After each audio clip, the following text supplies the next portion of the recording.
All right. So listen up. You have to get uncomfortable to see growth. Okay. There's no growth that happens when you're comfortable. Okay. Now, this is not just fitness, but literally for anything. But fitness, we can use the example of resistance training, bro. So when you're in the gym and, over the course of 6 months to a year, if you're not pushing your body, if you're not pushing the weights, you shouldn't really expect, any crazy growth, if at all. Okay. I see people in the gym, bro, hitting the same 30-pound dumbbells for dumbbell press, for chest press, every single workout, right? But then in the same breath expecting to, increase their bicep size, their chest size, whatever. It doesn't work like that. You have to put enough stress on the body. Just put enough stress on the body, on the muscle, to force your body to adapt, okay, and force the body to grow, okay, force the muscle to grow. That's what strength training is. All right. Yeah, literally in training and anything, bro, it's, if you're looking to go somewhere new, you have to do something you haven't done. So that's what that discomfort is, because you haven't done it. That's what the discomfort is. You making the conscious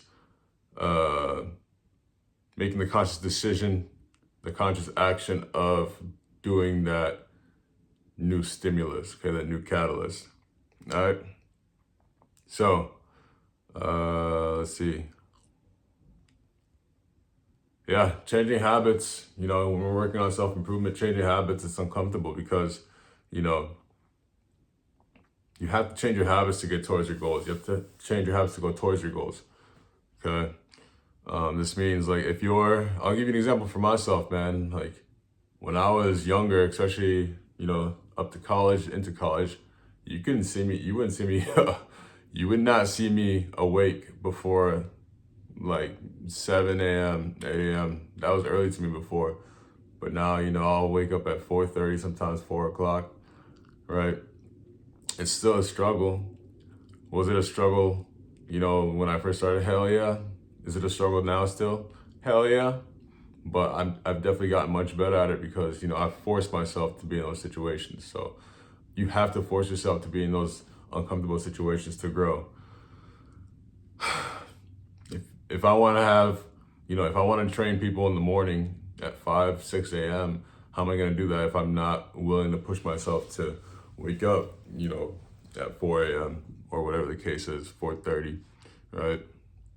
So another huge part of this is holding yourself accountable, okay? Self-accountability, most people struggle with it. That's why people make promises and goals, set goals, all that stuff, the new year, new me, all that shit. Set goals and they never follow through because the self-accountability on a scale of 1 to 100 is 0. It's not even on the scale, right? Self-accountability, you have to be able to call yourself out for your bullshit, and you have to be able to recognize when your actions are misaligned with the goals that you're setting, okay? So that's why we have standards, right? You have to recognize when your standards are misaligned with the goals that you are setting. All right. And that's a very uncomfortable thing to do. Okay. Most people aren't willing to call themselves out. They're not willing to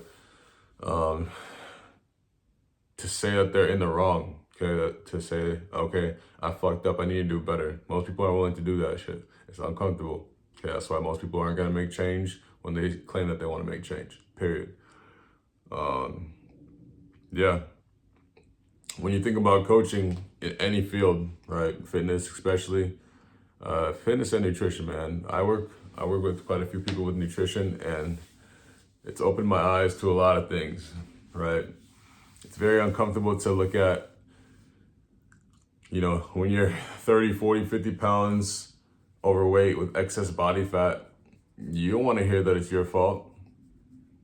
You don't want to hear that you're the one who's been eating the cookies and drinking all the soda and all the juice that, over the years has accumulated to you being so far out of alignment with being, at a healthy weight, right? So the role of a coach in your growth, a good coach is gonna call you out for your bullshit. A good coach is gonna hold you accountable to whatever your goal or your standard that you say you want is. They're gonna call you out on that shit.